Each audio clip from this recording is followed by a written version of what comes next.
E aí, minha gente, estamos aqui de volta para mais uma aula de geografia. Eu sou o professor Gus e vamos falar hoje sobre a política europeia. E para falar de política europeia, a gente tem que voltar um pouquinho no tempo, sim, né? Claro que não vai ser uma aula de história, nem vou pretender nada parecido com isso, mas a gente tem que lembrar algumas heranças, né, que a Europa deixou aí para o mundo. Então, primeira coisa, né, quando a gente vai falar de política, é muito importante a gente falar, né, dos modelos de civilização, modelos de sociedades, modelos ideológicos, e aí todo mundo sabe que a Europa já foi considerada o centro político, ideológico, difusor cultural do mundo. Então, né, tá aí um primeiro destaque, dizer que a Europa é um continente protagonista. Olha só essa palavra, né? Repara nela, na difusão de um modelo de sociedade. Por que eu estou falando aqui de difusão e não na criação de um modelo de sociedade? Porque quando você faz aquela linha histórica lá na aula de história, né, que remete desde pré-história e passa por todos os períodos, e aí o professor de história vai te ensinar, né, o caminho para a construção daquilo que se entende, num modelo, é claro, daquilo que se entende por civilização judaica cristã. E é claro que você vai lembrar nessa hora que lá a origem de tudo isso não está dentro do continente europeu. Está justamente dentro daquela regiãozinha assim tranquila, bombástica do mundo, né, que é o Oriente Médio. Você vai lembrar lá do Crescente Fértil, que nas aulas de História Antiga ou de Antiguidade. Então você vai lembrar de Mesopotâmia, região ali que hoje a gente chama de Palestina, e Egito. Justamente região ali que dá origem às civilizações do Crescente Fértil, ou civilizações mesopotâmicas, ou coisa do tipo. Vão ter vários nomes. Agora, quando a gente fala de civilização judaico-cristã, você tem que lembrar, volta lá para a sua aula da catequese, aquilo que você aprendeu na sua religião lá de origem cristã, para quem é de uma religião de origem cristã, ou que você aprendeu na aula de antiguidade, quando se falava da origem do povo judeu, os hebreus, né? Você estuda por hebreus lá em antiguidade. E os hebreus teriam migrado da Baixa Mesopotâmia para a região da Palestina. Aí, mesmo a Bíblia vai falar, tem hora que os caras vão ser escravos no Egito. Enfim, de qualquer maneira, a história do povo hebreu, entenda-se judeus, né, se passa por aquela região e depois, mesmo Jesus Cristo, né, viveu e morreu ali na Palestina, na região de Jerusalém. Né? E o detalhe que a gente tem que lembrar, no momento em que aquela região está sendo ocupada ou sendo integrada pelo Império Romano. E aí é que o modelo que a gente chama de civilização judaico-cristã vai ser levado para a Europa, para o continente europeu, e a partir, né, de toda a construção do Império Romano e daquilo que vai acontecer depois também da queda do Império Romano, né, da formação da Europa feudal e tudo mais, é que você vai ter a linha histórica aí da construção daquilo que a gente chama de civilização judaico-cristã. Beleza? Então, não nasceu ali, mas se difundiu a partir da Europa. E justamente ao longo desses processos, né, dessa forja, dessa história aí de civilização judaico-cristã, é que se cria esse modelo de sociedade, ok? E aí, em determinado momento da história, esse modelo ele vai ser transportado para outras regiões do mundo. Então, um destaque especial para o momento aí da expansão marítimo-comercial. Por quê? Porque nesse momento aí, em que o comércio é reativado no Renascimento europeu, então o comércio entre as nações ali vai gerar a necessidade de cunho capitalista, de exploração, de acumulação de bens e capitais, de aumentar as áreas de conquista. E aí, né, é famosa a história dos portugueses e espanhóis, né, conquistando novas regiões, novos mares aí, e aí descobrindo novos continentes, como, por exemplo, a América. Então, no momento em que há essa expansão, que ela não é só comercial nem marítima, mas ela também é civilizacional, o que vai acontecer? O modelo de sociedade da Europa, né, que já tinha sido forjado a partir de raízes né, cristãs, especialmente cristãs, mas também com várias questões aí ligadas à sociedade judaica que conseguiu sobreviver naquele ambiente cristão bastante hostil da Idade Média. Bom, no meio de tudo isso, esse modelo que é europeu, ele vai ser levado para outras regiões do mundo. A exemplo da América, que vai ser colonizada por europeus, sejam portugueses, espanhóis, depois os ingleses, franceses principalmente. E nisso, o mundo vai sofrer, né, não só a América, mas depois África, Ásia, Oceania, o mundo vai receber uma influência fortíssima do modelo de sociedade que vem da Europa. Por isso a gente fala em eurocentrismo, ou seja, um mundo que ele é todo centralizado do ponto de vista político, econômico e principalmente cultural em princípios, valores, práticas europeias. Aí a gente já fala a ideia de eurocentrismo. Então, a Europa como centro do mundo. Ok? Então, aquilo que se entende por cultura, né, vai ser associado a coisas europeias. Padrão de beleza, padrão europeu. E por aí vai. Você já estudou esse negócio, não vou ficar gastando muito tempo nisso aqui. Ok? Deu para entender a ideia? Bom, você já estudou história e você sabe que justamente o processo do colonialismo, na América principalmente, e depois do neocolonialismo, que vem pós-Revolução Industrial, que vai estar na onda do imperialismo, da briga entre as grandes potências europeias, tudo isso de alguma maneira vai contribuir, não é exclusivo, mas vai contribuir para que haja um momento de explosão, de choque entre essas grandes nações europeias. E daí a Primeira Guerra Mundial no início do século XX. Beleza, estoura a Primeira Guerra, o cenário principal da guerra, apesar da guerra ser mundial, o cenário, o lugar da festa, o lugar que vai ficar com o dia da ressaca, né, o pós-festa, vai ser justamente a Europa. E dali então você já tem um pouco, né, de brecha para que outras nações, como por exemplo Estados Unidos da América, né, se destaquem, comecem a ganhar mais espaço e passem a difundir modelo cultural e econômico pelo mundo. Bom, isso na medida em que os países europeus se enfraquecem, né, as grandes potências europeias se enfraquecem com o processo da Primeira Guerra. Mas aí eles se recuperam, né, especialmente a Alemanha se recupera e puxa a Segunda Guerra Mundial. E da Segunda Guerra, aí sim, né, a gente percebe que pós Segunda Guerra, a Europa ela passa a ter uma condição de disputa de espaço geopolítico com outras nações. E é isso que a gente precisa continuar explicando agora. Outro fator importante quando a gente fala de política e Europa é entender o papel da Europa no contexto da Guerra Fria.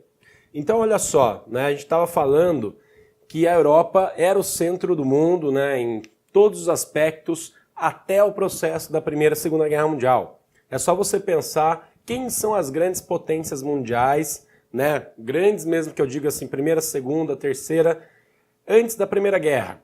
A grande potência mundial é a Inglaterra, porque saiu na frente lá no processo da Revolução Industrial, e quem está ascendendo, né, e está querendo pegar a Inglaterra e superar a Inglaterra é a Alemanha, beleza? Só que são essas grandes potências que vão entrar em choque no processo da Primeira Guerra e depois vão retomar esse choque no processo da Segunda Guerra Mundial. Significa o quê? Que quando acaba a Segunda Guerra, essas grandes potências do passado, elas estão minimizadas. Não é que elas perderam as suas potências, mas elas já não têm o mesmo fôlego que tinham no passado. Por quê? Porque durante a Primeira e também a Segunda Guerra, os Estados Unidos, por exemplo, foi ganhando dinheiro, né, para fabricar coisa enquanto a Europa estava se matando.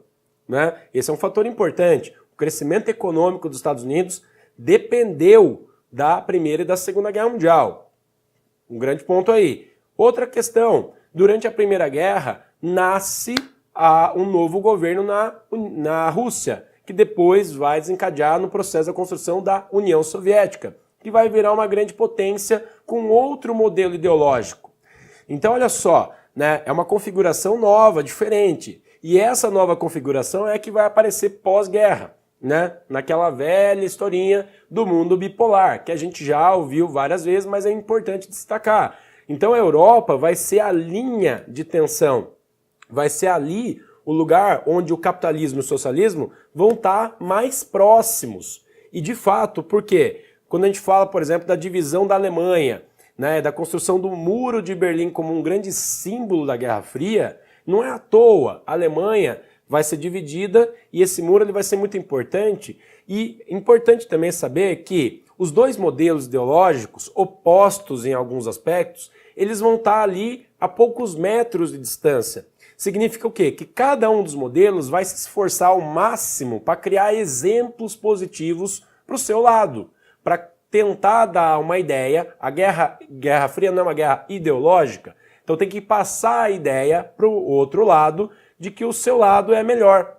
Então, por exemplo, né, nessa linha de tensão, a Europa socialista, o leste europeu, né, toda a configuração ali territorial da União Soviética, vai ter toda uma dinâmica que não vai aparecer muito para o lado capitalista, mas que vai se esforçar dentro dos seus limites para construir um modelo de sociedade que seria melhor.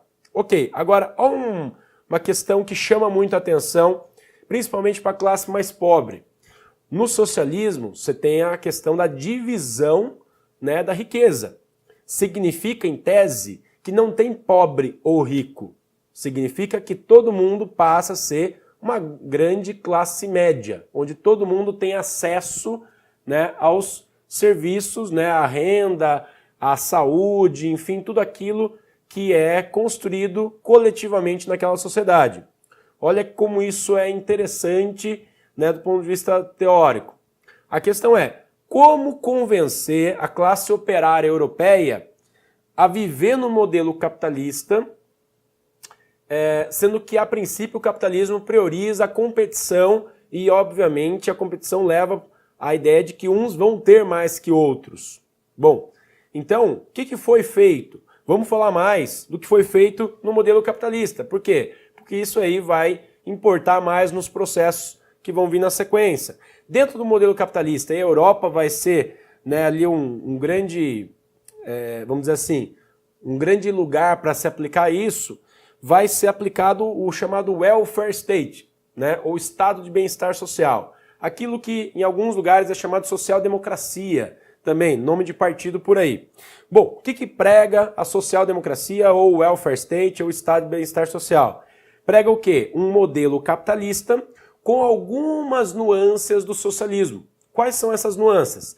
No capitalismo tradicional, liberal, a ideia é que a ideia de liberdade significa o quê? O Estado não intervém na economia, o Estado deixa a economia livre, né? Então, você vai lembrar lá do Adam Smith, né, do liberalismo clássico, né, e o Estado, portanto, que não intervém, e a economia ela funciona por si só. Então, a mão invisível do mercado ela é responsável, né, pelas trocas, pelas dinâmicas do mercado. Então, o mercado ele se autorregula.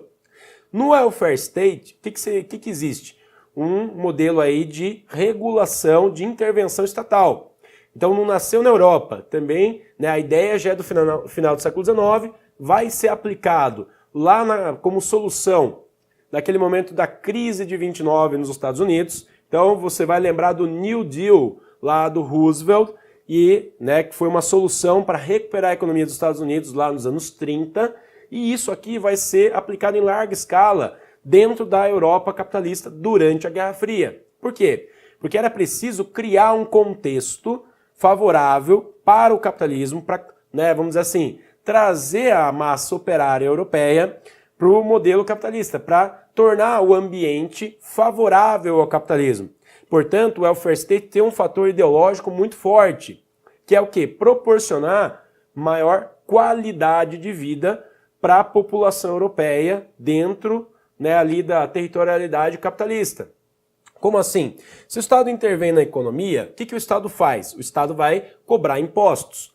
E aí, o que vai ser feito com esses impostos, a princípio? Esses impostos vão voltar para a sociedade como? Como serviços sociais básicos.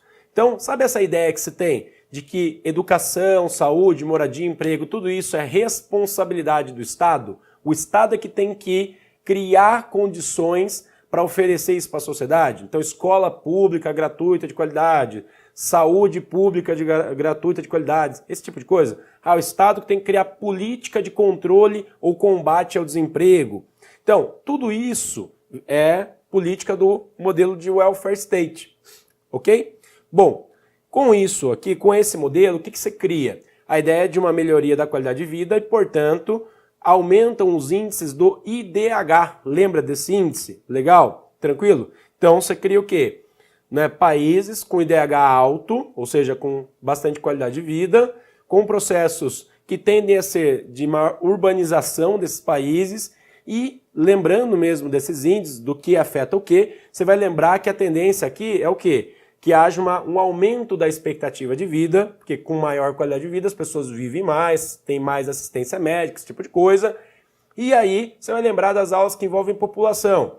Gradativamente, um ambiente mais urbano, com maior expectativa de vida, a pirâmide etária vai fazer o quê? Vai encurtar na base. Então vai ocorrer um processo de envelhecimento da população também, que é consequência, não é objetivo, mas é consequência.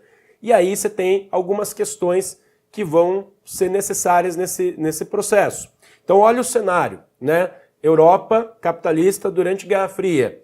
Alto IDH, intervenção estatal, o Estado se prontificando a providenciar aí os serviços básicos, então o Estado que ele é, de certa forma, assistencialista, protecionista das vontades populares, mas ainda é capitalista. Cobra muito imposto, mas também gera processos de capitalização para grandes empresas. É claro que, por exemplo, capital internacional norte-americano está ali preocupado em gerar nessa Europa capitalista sociedades ou países ou economias que sejam ali prósperas, justamente para mostrar para o outro lado, olha só como o nosso lado é melhor. Claro que o outro lado não conseguiu fazer isso. E aí não é hora de falar de Europa socialista por enquanto. Mas é importante você entender o que tanto está envolvido na escolha desse modelo de welfare state durante esse período. E o que vai acontecer depois, quando a Guerra Fria acaba? Vamos ver agora? Bom, olha só. 2 pontos para a gente destacar aí da política europeia pós-Guerra Fria. Então, naquilo que a gente chama de nova ordem mundial.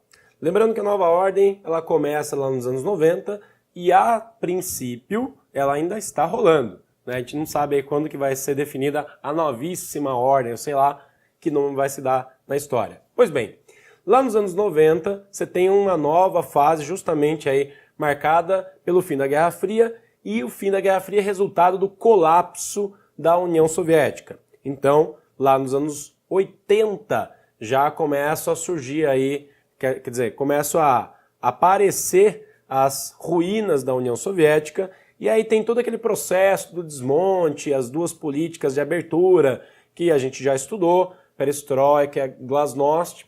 Pois bem, o fato é que a União Soviética acaba, simbolicamente em 89, com a queda do Muro de Berlim, oficialmente em 91, com a criação da CEI, então, Comunidade dos Estados Independentes, que vai reunir as antigas repúblicas que vão continuar aliadas da Rússia, mas lá no leste europeu, de alguma maneira, todas essas repúblicas ou ex-repúblicas soviéticas vão passar por um processo de transição de modelo político-econômico, transição do socialismo para o capitalismo. E é claro que nessa transição, vários desses países vão passar por processos de crises econômicas.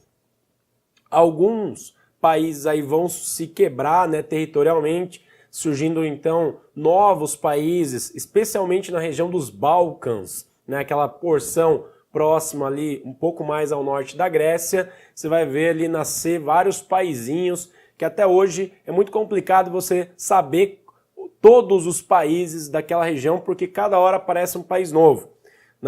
Pois bem, são conflitos já antigos que foram cessados temporariamente, mas que reaparecem naquele momento ali de uma nova construção de cada um daqueles países. Pois bem, essa transição ela vai acabar gerando uma questão.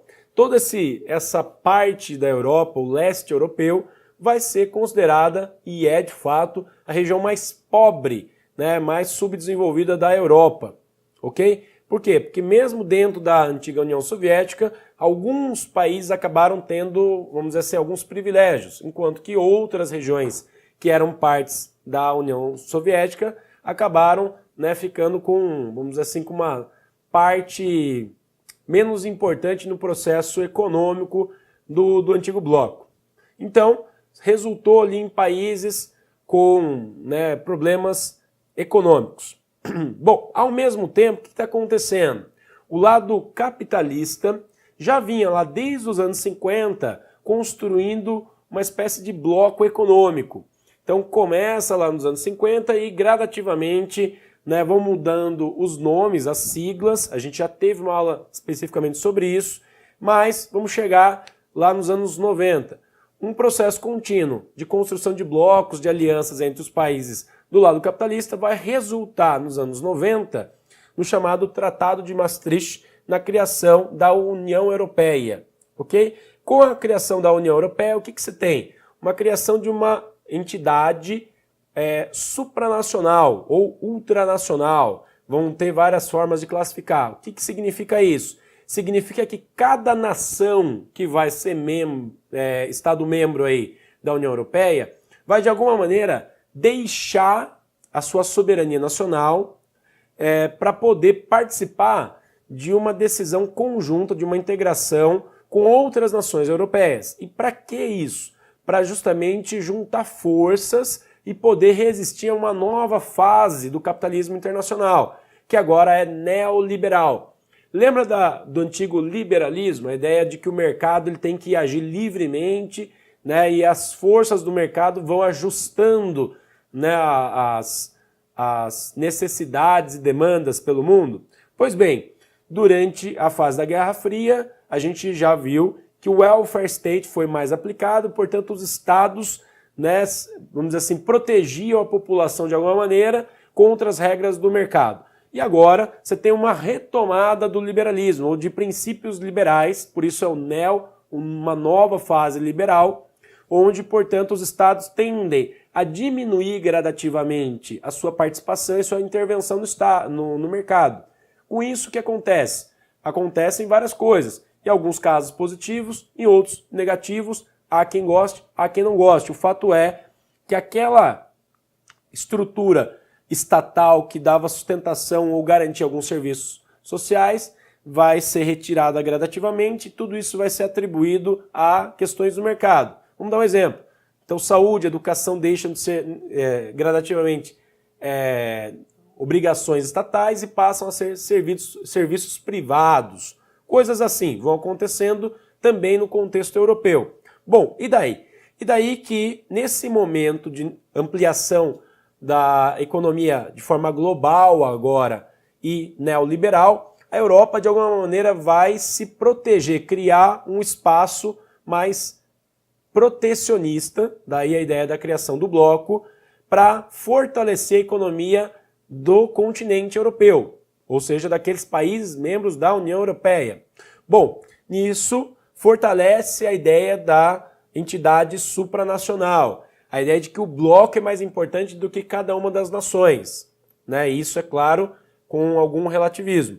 Bom, de alguma maneira, a criação do bloco também cria, né, a ideia da livre circulação de mercados, serviços, pessoas, capital. E daí, né, surge aquela ideia de que não importa se você é francês ou alemão, dentro do espaço territorial do bloco da União Europeia, você pode se comportar, investir, agir, montar empresa, circular, como se você fosse um cidadão europeu. O conceito de cidadania europeia passa a ser mais importante do que o conceito de cidadania francesa ou alemã. Dá para entender? E daí, né, isso vai criando uma dinâmica de ligação entre as economias das nações europeias. Pois bem, anos 90 isso funcionou muito bem, começo dos anos 2000 também estava tranquilo, né? Então o euro era uma moeda muito forte, ainda é, mas vivia ali um momento de ouro, mas 2007 estoura uma crise econômica nos Estados Unidos que vai chegar também na Europa. e ao chegar na Europa vai afetar o bloco como um todo, ok? E nisso, né, a Europa, como outras regiões do mundo, vai viver ali ondas de desemprego, né, e problemas econômicos de todas as ordens. E em meio a essa circunstância de crise econômica, cria-se também uma circunstância de crise política, ideológica, de valores, de percepções. E em meio a tudo isso, aquela ideia, né, do fortalecimento da nacionalidade, do papel da entidade supranacional, vai sendo relativizada, na medida em que cada uma das nações passa a construir soluções próprias para resolver a sua questão, as suas questões ligadas à crise mundial. Bom, em meio a tudo isso, surgem ondas, né, de nacionalismo, ou seja, a ideia de que é preciso resguardar a minha nação, né, e não ficar tentando proteger outras nações ou outros povos europeus. Então, o ultranacionalismo ele foi se fortalecendo nesses últimos anos, o que é um evento político que vem acontecendo também na Europa. Não somente na Europa, mas também na Europa. Um exemplo disso, a gente já teve aqui uma aula sobre isso, é a questão da possível saída do Reino Unido do bloco da União Europeia, ou das posições que vêm surgindo dentre os novos políticos que têm ganhado espaço aí em vários países pela Europa, tanto nos países que são os principais do bloco, como também naqueles que são mais marginalizados ou que estão em processo, né, de desenvolvimento. Ok? Então aí um ponto para a gente encerrar que você tem que ter muita atenção. A ascensão, né, das políticas ultranacionalistas europeias. Isso sim é assunto do seu vestibular desse ano. Tá bom, minha gente? Ficamos por aqui. Grande abraço.